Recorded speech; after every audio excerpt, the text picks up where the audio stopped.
तिकडे कोल्हापूर महानगरपालिका निवडणुकीत जनसुराज्य शक्ती पक्षाची एंट्री झाली आहे।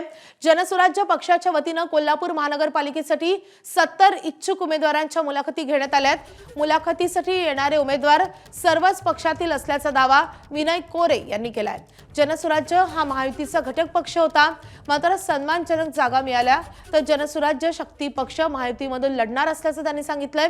जनसुराज्य शक्ती पक्षाचे अध्यक्ष आमदार विनय कोरे यांनी कोल्हापूर महानगरपालिका निवडणूक लढणार असल्याची घोषणा केली आहे। मात्र महायुतीकडून आता निवडणूक लढवण्यासाठी त्यांचे प्रयत्न सुरू आहेत, मात्र सन्मानजनक जागा न मिळाल्यास त्यांनी स्वतंत्रपणे निवडणूक लढवण्यासंदर्भातली सूचक असं विधान केलेलं आहे।